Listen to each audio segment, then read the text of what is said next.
السلام علیکم ګرانو مینوالو، امید لرم چې روغ جوړ به وئ او د ژوند په مزو کې به عزتمنو. نوې ویډیو کې درته هرکلی وایم عزتمنو. ډېر افسوسناکه درناکه واقعه در سره مخې ته راغلې دی او در سره یې شریکوم چې د شبکه در سره تعلق لرونکي د 25 کالو ځوان چې نن سبا یې ډېر بېدردۍ سره قتل شو. آیا دا ولې قتل شو او د ده د قتل کېدو اصل وجه څه وه؟ مکمل معلومات در سره په دې ویډیو کې شریکوم. زموږ ویډیو در سره پوره وګورئ چې مکمل معلومات ترې حاصل کړئ. عزتمنو، ویډیو کتو نه مخکې که تاسو زموږ په چینل نه وئ نو زموږ چینل در سره ضرور سبسکرایب کړئ چې زموږ ملک او په معاشرې کې چې څه قسمه مصیبت یا آفات یا څه قسمه واقع کېږي نو هغه به تاسو سره موږ زر تر زره شریکو او د دې سره د ټالۍ نشانه مو وایي چې تاسو د تازه معلومات نه زر تر زره خبرې کوي.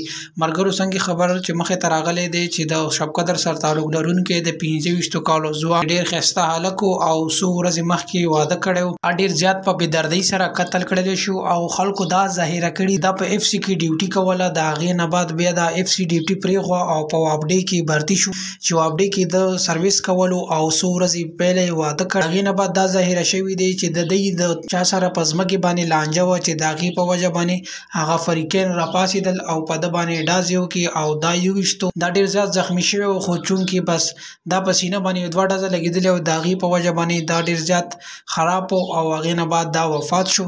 نو ملګرو، دا خو ډېر ظلم او زیاتی شوی چې یو کس نوکر کس وي او څو ورځې مخکې واده کړی وي او هغه سره دومره ظلم او زیاتی وشوي چې هغه قتل کړلی شي.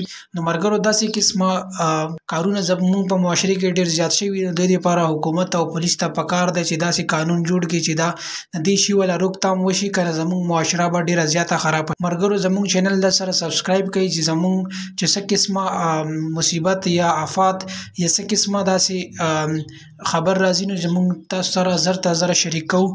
والسلام.